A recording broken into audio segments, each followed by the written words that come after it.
नमस्कार दोस्तों, पीसीएस पाठशाला में आप सभी का स्वागत है।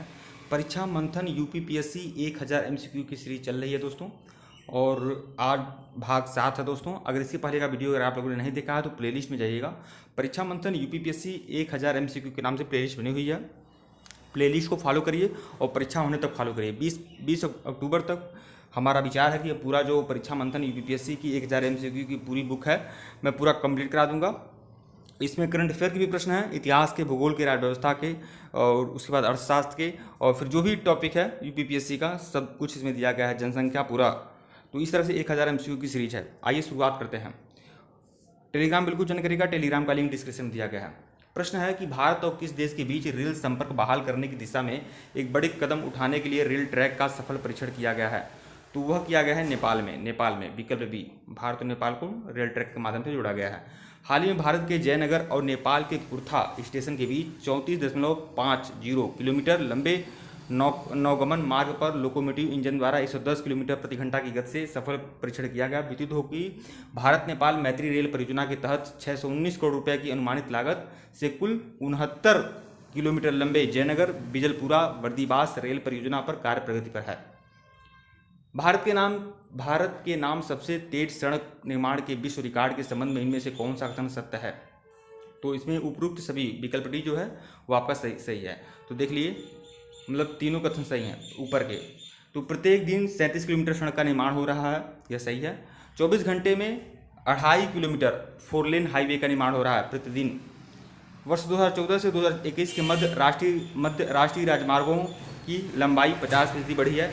तो ये जो तीनों बातें लिखी गई हैं, तीनों बातें सही हैं।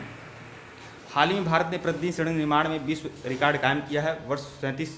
यह 37 किलोमीटर प्रतिदिन के सड़क विकास को अभिव्यक्त करता है। इसके अतिरिक्त 24 घंटे में 2.5 किलोमीटर 4 लेन हाईवे का निर्माण भी हो रहा है।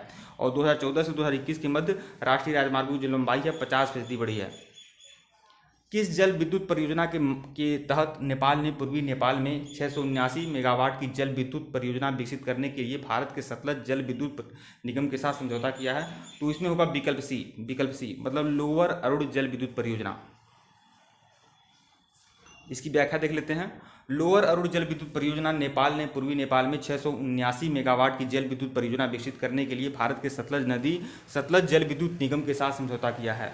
देखिए दोस्तों, अगर आपको लगता है कि मैं बहुत जल्दी स्पीड में बोल रहा हूं तो आप लोग हमारी स्पीड को घटाओ बढ़ा सकते हैं। यूट्यूब में इस प्रकार की सुविधा है। आप दाहिने तरफ जाइएगा, ऊपर जो 3 डॉट लगा हुआ है वहाँ पर आप लोग टच करिएगा, वहाँ से आप लोग को ऑप्शन मिल जाएगा।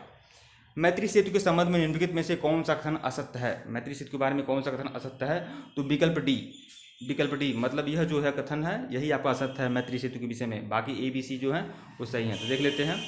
तो देखिए, इस सेतु का निर्माण भारत और बांग्लादेश की फेनी नदी पर किया जा रहा है। मैत्री सेतु का निर्माण फेनी नदी पर किया जा रहा है, ये भी सही है। इसकी आधारशिला जून 2015 में रखी गई, यह भी सही है। 1.9 किलोमीटर लंबा यह पुल भारत में सबरूम को बांग्लादेश के रामगढ़ से जुड़ेगा। भारत में सबरूम को और बांग्लादेश के रामगढ़ से जुड़ेगा, यह सही है।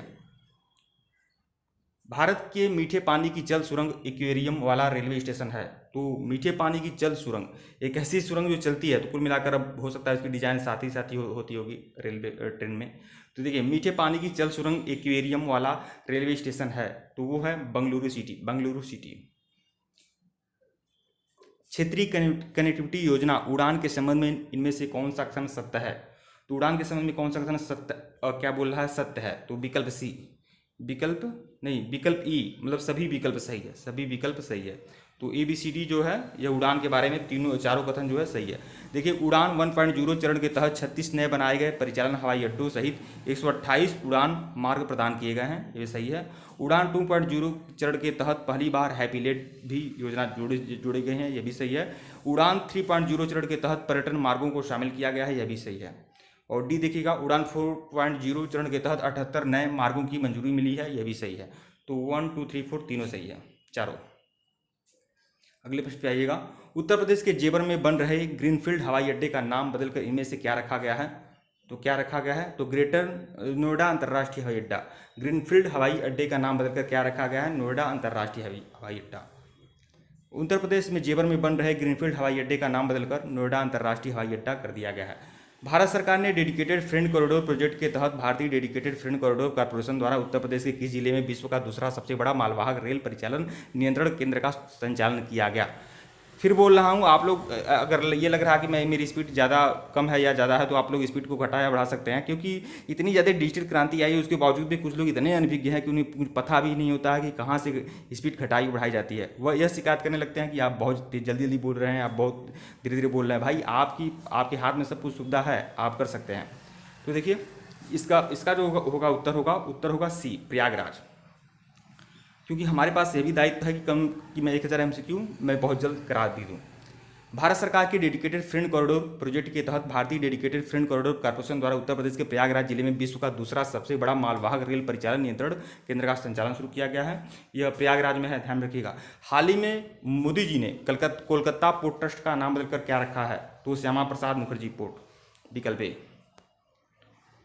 भारतीय जनसंघ के संस्थापक थे श्यामा प्रसाद मुखर्जी।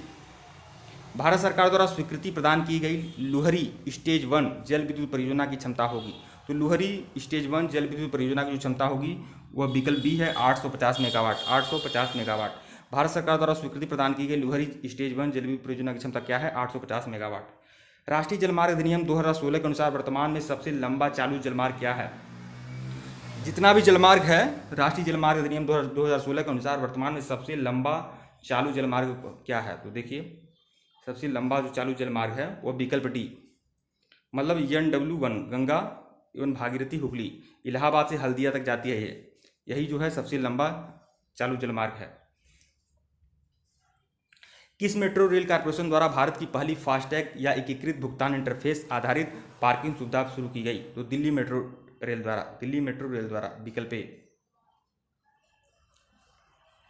भारत के इन नवीनतम एक्सप्रेसवेजों में किस परियोजना की लंबाई सर्वाधिक है? तो किस परियोजना की लंबाई सर्वाधिक है? तो वो है पूर्वांचल एक्सप्रेसवे की जो लंबाई है सबसे ज़्यादा है। भारत के नवीनतम एक्सप्रेसवेजों में से गंगा एक्सप्रेसवे की परियोजना की लंबाई सर्वाधिक है। नहीं, पूर्वांचल नहीं, गंगा एक्सप्रेसवे, विकल्प डी है, डी गंगा एक्सप्रेसवे, ध्यान रखिएगा आप लोग। भारत का सबसे बड़ा सौर पार्क कहाँ स्थापित किया जाएगा? भारत का जो सबसे बड़ा सौर पार्क होगा वह कच्छ के रण में स्थापित किया जाएगा, गुजरात में। भारत का पहला ग्रीन हाइड्रोजन प्लांट कहाँ स्थापित किया जाएगा? तो ग्रीन हाइड्रोजन प्लांट जो है स्थापित किया जाएगा मथुरा में, विकल्प डी, मथुरा में। उत्तर प्रदेश रक्षा औद्योगिक गलियारा परियोजना में शामिल जिले हैं। उत्तर प्रदेश रक्षा औद्योगिक गलियारा परियोजना में शामिल जिले कौन हैं? तो इसमें विकल्प सी होगा, विकल्प सी, मतलब आगरा, अलीगढ़, चित्रकूट, झांसी, कानपुर, लखनऊ। यह उत्तर प्रदेश रक्षा औद्योगिक गलियारा परियोजना में शामिल हैं, ये सभी जिले। 3 अक्टूबर 2020 को उद्घाटित किए गए विश्व के सबसे लंबे हाईवे टनल का नाम क्या है? 3 अक्टूबर 2020 को उद्घाटन किए गए विश्व के सबसे लंबे हाईवे टनल का नाम क्या है? अटल टनल, जो हिमाचल प्रदेश में है, विकल्प ए जो है वह आपका सही है। तो इस तरह से सारे प्रश्न आपके कंप्लीट हो गए। वीडियो को लाइक और चैनल को सब्सक्राइब करेगा दोस्तों, और टेलीग्राम को बिल्कुल ज्वाइन करिएगा। और इसके पहले का वीडियो नहीं देखे हैं तो प्लेलिस्ट में जाइएगा। परीक्षा मंथन UPPSC प्रीलिम्स 1000 MCQ के नाम से प्लेलिस्ट बनी हुई है। परीक्षा होने तक इसे फॉलो करते रहिए, और अन्य आगामी परीक्षा में भी यह काम देगा। ऐसी बात नहीं कि केवल UPPSC प्रीलिम्स होगा 24 अक्टूबर के बाद, उसके बाद काम नहीं देगा। यह जो करंट अफेयर की जो टॉपिक है वह तो आप समझिए कि विगत 2-3 महीने तक जो भी परीक्षाएँ होंगी सबके लिए इंपॉर्टेंट है, चाहे कोई भी परीक्षा हो। और परीक्षा मंथन का इतिहास, भूगोल, राज्य व्यवस्था, इकोनॉमी और क्या बोलते हैं साइंस और जनसंख्या नगरीकरण, यह जब मैं आपको कंप्लीट कराऊंगा तो ये तो हमेशा के लिए इंपॉर्टेंट है। तो इसे ध्यान में रखिएगा आप लोग। वीडियो को लाइक और चैनल को सब्सक्राइब करिएगा दोस्तों। धन्यवाद आप लोग को। टेलीग्राम बिल्कुल ज्वाइन करिएगा, धन्यवाद। और वीडियो को शेयर जरूर करें, बिल्कुल शेयर करें। ये जो मोस्ट इंपॉर्टेंट टॉपिक है दोस्तों, जो मैं आप लोग को बता रहा हूँ। अगर व्यू नहीं आएंगे, कम लोग देखेंगे तो फिर बीच में बंद करना पड़ जाएगा, इसलिए आप लोग इसे शेयर करें। धन्यवाद।